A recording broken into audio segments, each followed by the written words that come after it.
Okay, playing a very talented team in all three phases this Saturday defensively.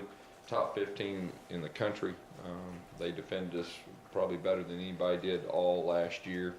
I think they held us to 7 points, and statistically speaking, did a good job against us also. Offensively, they're the #2 rushing team in our conference. They run the football. That's what they do. That's going to be a big key to the game, us stopping the run.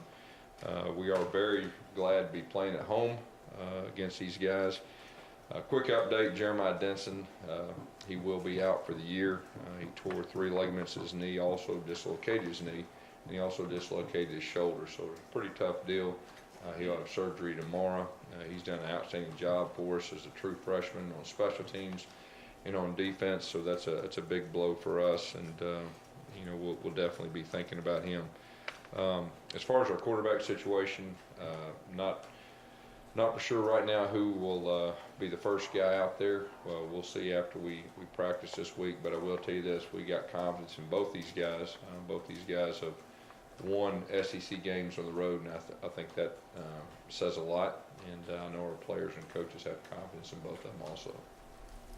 Questions? Just what did Sean help better? You know, it was a little better Sunday. We didn't do a whole lot, but a little bit better. But we'll know more after today and tomorrow and then Thursday, and we'll be able to make better calls on that. Coach, what did you learn about Jeremy Johnson, just as far as his ability to bounce back from a rough start to the season? Well, I think it says a lot about him and his character. You know, like I said, he went through a storm the first part of the season, and that's extremely tough on a quarterback. And he hung in the battle. He practiced well, like I had talked about, for 2 or 3 weeks, and he was prepared to start against Ole Miss. And then Sean was able to go, and then he bounced back the next week and had another good practice, and then he seized the moment, on the road. And so I know that gives him confidence moving forward. Has Javon Robinson risen up that spot where he's your #1 guy? You know, I'm not ready to say who our #1 guy is. I mean, Peyton's done a super job. I will say this, we got confidence in all the running backs that we have. Peyton has done a super job. Javon's done a super job. Rock Thomas at times is, he's battled some injury. And then, of course, Kerryon Johnson's kind of developed into his own little role right there. But we have confidence in all of them. Is it important to have those fresh legs that Robinson's had since he did that? You know, I think so. You can really tell that he is very explosive, because he has been fresh in the last 2 weeks. And, it's also helped Peyton, with his carries. And, of course, he was a little banged up, and I think he's getting a little healthier too. So, hopefully, that'll help us these last few games. What's the injury situation on Kerryon? He's ready to go. I mean, he's a little banged up, but, I mean, most people are at this point of the season. He showed a lot of toughness so far this year, and especially for a true freshman. Who do you have besides Kerryon taking Wildcat reps? I'm not going to say. So, Coach, who you started at quarterback, would that solely depend on Sean White's health? There's a lot more to it than that. I think right now, me and Coach Lassie will get together. I think the big thing for everyone is we have confidence in both of them, and we should. And so we feel very good, going into this game with our quarterback situation. Could there be a situation this game or Jake down the road when you go in with a plan to play them? I'm not ready to say that yet. That is a possibility, but I think the big thing, like I just said, that we got confidence in both of them, and I think that's a good thing. Do you think Tony Stevens is kind of taking steps to be a deep threat for you guys? He's really, the last 2 weeks, he's made a couple wild plays down the field when he's covered and went up high for the ball in traffic, and that's always encouraging. And he's been a guy that the last 2 years has had some moments. Now he's starting, you can tell he's a lot more confident, and he's starting to want the football, and the quarterbacks are starting to want to get him the football. So, he just needs to keep taking those steps moving forward, but you can tell a difference in him. What do you think kind of took him a little while to get going this season? Opportunities probably. Opportunities, and he sees a moment when he has had opportunities. Starting with this game, say that if you go to a bowl game, you have 8 straight home games, you don't hit the road again until October 8th, 2016. What's that mean to the program for you to be able to play at home 8 straight? Of course, in my mind is just on Georgia in this one, but I mean, it's, anytime we play at home is always a good thing, you know, for us. And I'm very happy we're playing at home against these guys on Saturday. Gus, can you talk about what was different in the play calling operation or whatever with you and Brett? You know, we kind of, we did a few things a little different, but Brett called the majority of the plays that were successful. I mean, he did a very good job. He was in a rhythm, and you know, he did a good job, and we'll continue to kind of double team that. But Brett did an outstanding job on Saturday. Did he call more than he had in the past? He probably had a little more influence than he has in the past, which you know, that was good. Well, you're at this point of the season in terms of preparation when the quarterback situation, injury or not, and the running backs, how they are. Does it affect your preparation when you don't have those clear-cut #1 guys that are taking all of the Yeah, reps? I mean, you know, the last few weeks, you know, there's been some uncertainty in the quarterback position health-wise, some in the running back, and of course, you know, from a coach's standpoint, you know, we're pretty specific on what we like to do, and so, you know, you just got to adjust. And this time of year, you know, you're kind of used to not having certain guys or certain guys banged up, and you just got to do the best you can as far as preparation with the guys that are going to get the reps. I know in the past Tim Horton's name has come up for head coaching gigs. Do you think he'd make a good head coach somewhere? Yeah, Tim's an outstanding coach. He's an outstanding person, outstanding recruiter. I mean, he's got all the things to be a very successful head coach in the future.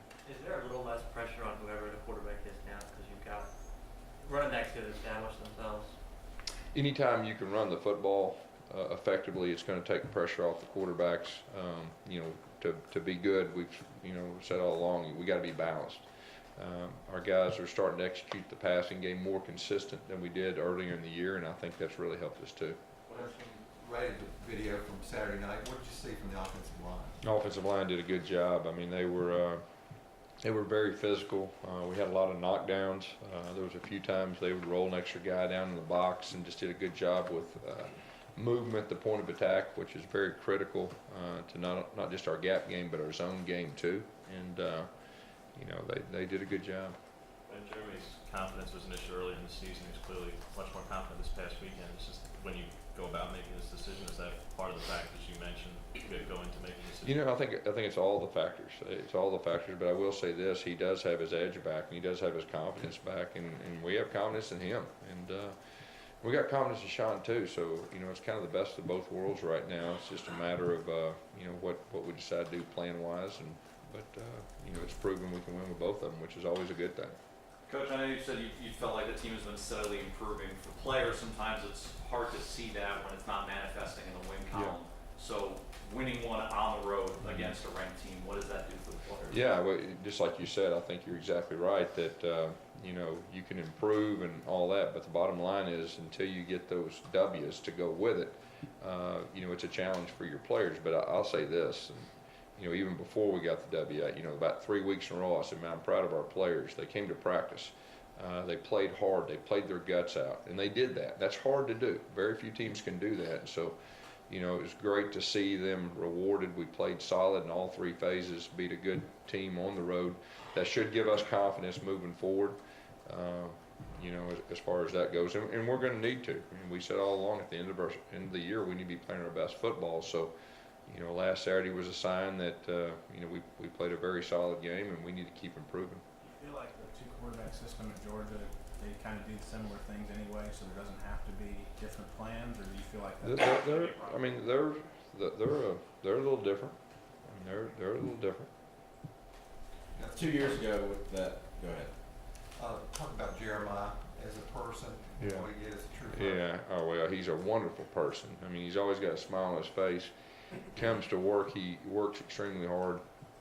He really had a big role in special teams. You know, as of late, the last 2 games, he was coming on, playing a lot of snaps on defense, and just a wonderful person. So I'm real disappointed for him, you know, and so hopefully he'll recover. 2 years ago with that Little Rock play, I was wondering how many plays, even from your high school career, that you still use? Is there still quite a few, a handful? Yeah, I mean it's real close you know, foundation-wise of the same offense. Foundation, you have little tweaks, but there's a lot of carryovers, you know, from that. So right before that, Gus, you were pretty hot about the illegal block call on Chandler, as I recall. It was right in front of you. After seeing it on video, did you change your mind about that? Do you still think that was a legal block? Yeah, I'm not going to comment on any officiating calls and all that. I'll just coach our team. What led you to call? I think you went Little Rock right after that was the next play.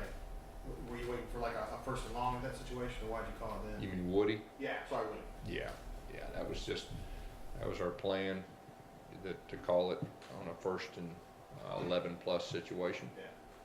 Did the players feel any differently about this game after having lost by 27 points last season? I mean, how do you kind of, how do they approach it? You know, I mean, if you look at how many guys we lost off last year's team, if we had all the guys back, but I mean, what do we got? 12 or 14 playing the NFL right now off last year's team, and so this is kind of a new team, and we're worried about this year, and we're glad to be playing at home instead of there. That's always important in this game. So they're good. They're a good team. We have to play well if we're going to win. What has it been for Melvin in particular?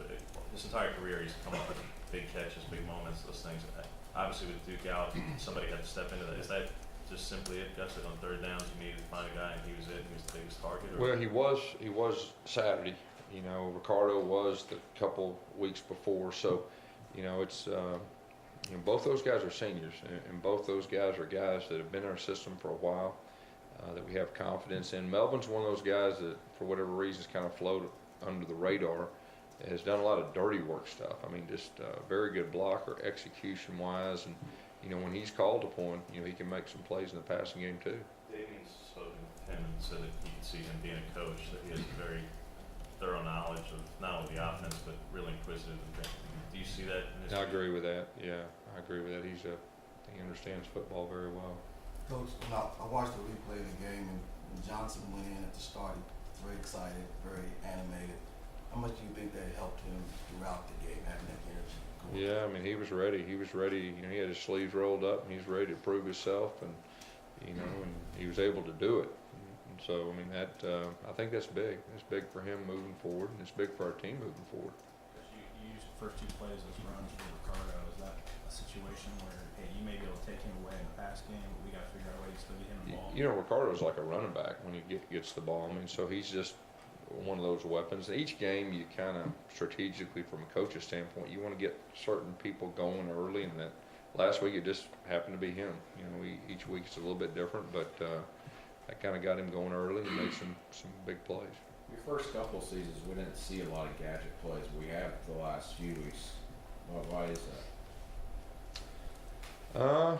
Just each game you kind of go into with a certain plan, and you have a different plan each week. You want to be more aggressive? When they work, yeah. If they work, yeah. I mean, we're going to call all those if they work. If they don't work, you're not near as smart, and they question your play calling, and they question all that. When they work, it's pretty good. Is Starburst still one of them that can work, Gus, because the 5-yard move on kickoffs, some of those things have to change because of the timing of that? We still got it. After another game, Still got a few of them. Talk about you guys lead the nation in fewest fumbles lost, and then now the defense is starting to turn. Turn over We do lead the nation in fewest fumbles. That's good. Didn't know that. Is there anything extra you got to do? Well, Tim Horton does a great job with our ball security, with our running backs, with the different things they do. Coach Lashley does a good job overall with our quarterbacks and all the other guys that touch the football, and that's very important. We need to continue that too. I think the first 4 games you went from -6 in turnovers to now you're +5. How big of a difference has that been for you guys? Well, it's been a big difference. It gives us a chance to win games against good teams. When you do that, and that's kind of one of the focuses that. And if you really look back, we've always prided ourselves in taking care of the football, and over the years we've done a solid job of doing that. We just uncharacteristically got off to a tough start in that area. especially from Carl Lawson now that he's got another game under his belt, a little better shape. Yeah, it's just a matter of getting in playing shape. He played a lot of plays the other night, and he did a good job. Even when he doesn't make plays, I think he got a big holding call against him late, you know, when it got him. So he's a disruptor, and I think he'll get nothing but better the more playing. What stands out about Georgia's defense? What's that? What stands out about Georgia's Talent. They're very talented. Last question right here, this young man. Go back to turnovers for a minute. How big do you think it was for Jeremy's confidence after he struggled so much in the first 3 starts that he was flawless on side? Very good. He protected the football. Just did a super job. He hit checkdowns. I mean, he really managed the game well, and I'm very proud of him, you know, doing that.